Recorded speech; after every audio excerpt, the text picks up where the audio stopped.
Hello, c'est HR, votre chroniqueur. Aujourd'hui, je vais vous parler du dernier film de Bong Joon-ho, Mickey 17. Film totalement porté par un Pattinson au top de sa forme. Alors c'est clair, je fais partie de ceux qui ont apprécié ce film. Naturellement, je vais vous dire pourquoi. Mais avant cela, n'oubliez pas, si vous n'êtes pas abonné, pensez à le faire. Pensez à partager la vidéo. Et surtout, pensez tout simplement à mettre en commentaire ce que vous pensez de ce film. Let's go!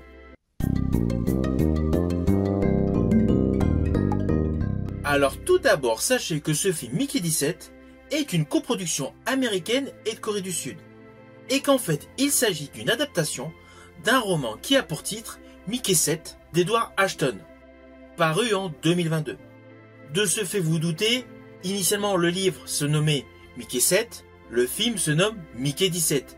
Donc l'histoire s'en retrouve quelque peu modifiée déjà sur le concept de base, qui est le pitch suivant.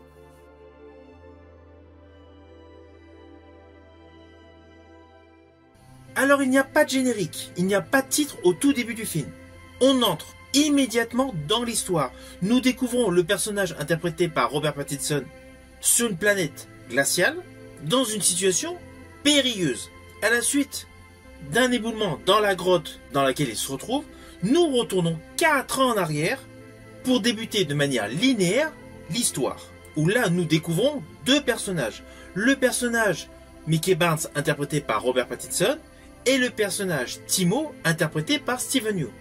Mickey Barnes est un personnage qui n'est pas très futé, qui est très affable, et Timeo est un magouilleur. À la suite d'une arnaque tournant autour de macarons, ils sont endettés et doivent quitter au plus vite la Terre. Ils décident donc de rejoindre une expédition conduite par un politicien qui n'a pas réussi ses dernières élections vers un nouveau monde à coloniser. Ceci dit, le politicien est complètement loufoque. Mais le personnage, Mickey Barnes, ne s'en rend absolument pas compte. Il signe des papiers pour devenir irremplaçable et lui et son ami embarquent vers un nouveau monde où ils auront chacun un métier différent. Le personnage de Timo devient pilote et le personnage interprété par Robert Pattinson, Mickey Barnes, devient un expendable. Il devient un employé jetable. De ce fait, il est cloné et à chaque fois qu'il meurt, en fait qu'une itération meurt, un nouveau corps est régénéré, avec naturellement une grosse partie de ses souvenirs.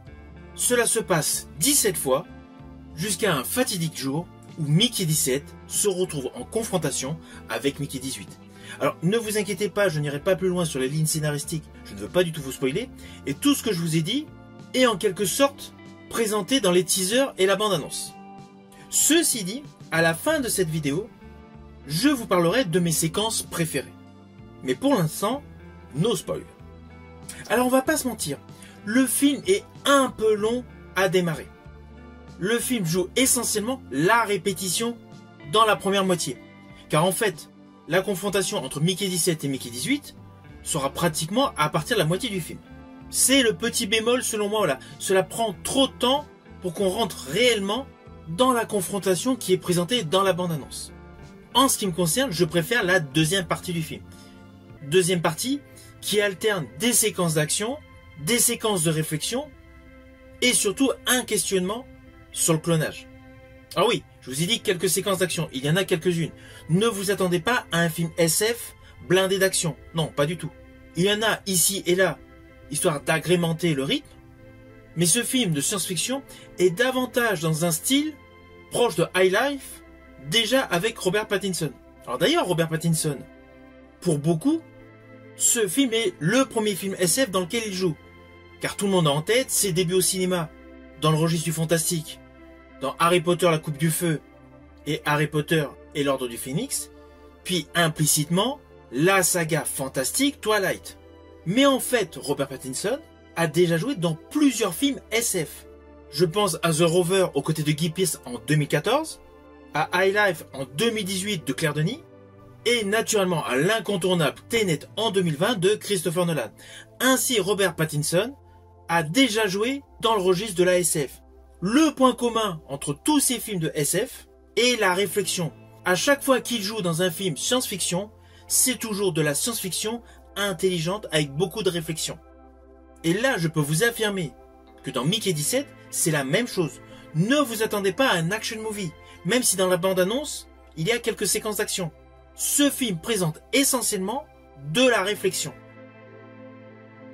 Néanmoins, la grosse innovation dans ce film est la double interprétation de Robert Pattinson.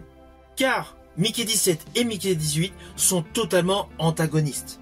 Ils ont des comportements différents, des manières de raisonner différentes et un jeu d'acteur radicalement différent.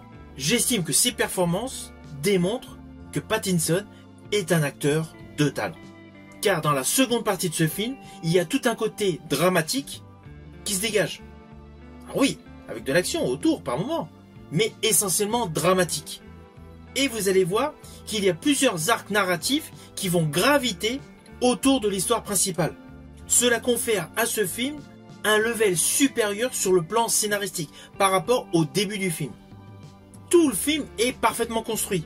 Et malgré que Robert Pattinson porte totalement ce film, toute la distribution est impeccable. Toni Collette, comme d'habitude, elle est impeccable. Mais moi, perso, le deuxième rôle que j'ai vraiment apprécié dans ce film est celui de Mark Ruffalo. Alors oui, il faut aimer les discours politiques. Parce que c'est un dictateur, complètement loufdingue, mais criant de vérité. Il est totalement dans la démagogie et le culte de l'entre-soi. Son rôle est très bien écrit et de surcroît parfaitement interprété. Ceci dit, comme je vous l'ai précisé en début de vidéo, ce n'est pas un action movie. Toute la partie politique qui se dégage avec ce président loufdingue et tout le côté dramatique qui se joue entre Mickey 17 et Mickey 18 confère un postulat dramatique dans l'ensemble, avec énormément de dialogue. C'est d'ailleurs pour cela que je pense que ce film n'attirera pas les plus jeunes d'entre vous. Dans le fond, ce film est un film très mature. Alors oui, il y a un côté comique lors de différents plans séquences, mais le ton principal de ce film est austère et dramatique. Et surtout, pose une réelle réflexion sur les dangers du clonage. Ah oui, si vous avez aimé en 2013 le film Snowpiercer de Bong Joon-ho, ce film s'inscrit réellement dans la même lignée, en termes de mélange SF et côté dramatique. Il s'apparente réellement au même registre. À cela rajouter un côté satire sociale, comme il avait fait pour son film Parasite en 2019, où j'ai d'ailleurs effectué une chronique. Ainsi, le réalisateur Bong Joon-ho est selon moi une valeur sûre du cinéma de nos jours.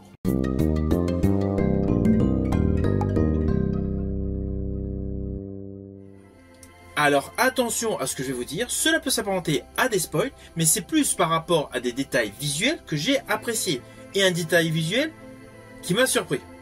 Alors tout d'abord, dans ce que j'ai aimé, j'ai particulièrement aimé une scène où nous retrouvons l'acteur Robert Pattinson face à Toni Collette à côté de l'imprimante. La scène de dialogue est assez fugace, mais c'est une séquence qui dégage énormément d'émotions. Et le petit détail de la tache de sang fait forcément référence à l'histoire du bouton rouge. Ah oui, même si c'est un petit détail que je vous dévoile, je ne veux pas aller trop loin. Mais sachez que lorsque vous verrez ce film, cette partie-là, je l'ai particulièrement appréciée. Il y a une dimension psychologique qui se dégage. Et je rajouterai que le talent de Toni Collette face à Robert Pattinson est parfaitement démontré lors de cette scène.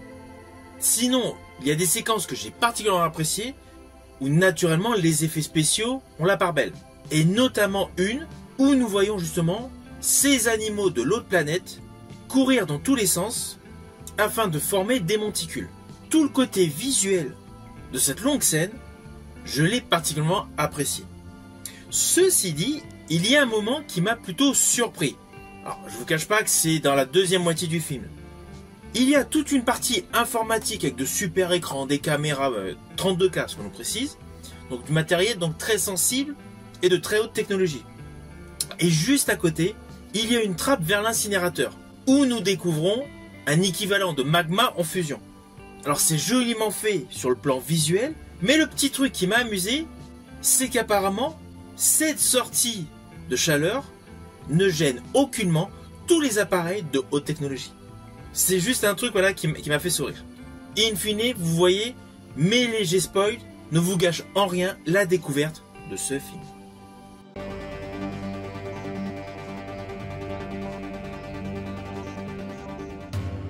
Alors naturellement, c'est un film que je vous conseille à aller découvrir au cinéma. Plus précisément, en format IMAX. Le film a été conçu pour cela, et justement ce type de technologie vous permettra d'être en totale immersion. Si vous avez aimé la vidéo, n'oubliez pas, lâchez le petit pouce, pensez au partage. Quant à moi, je vous dis à bientôt pour une prochaine vidéo.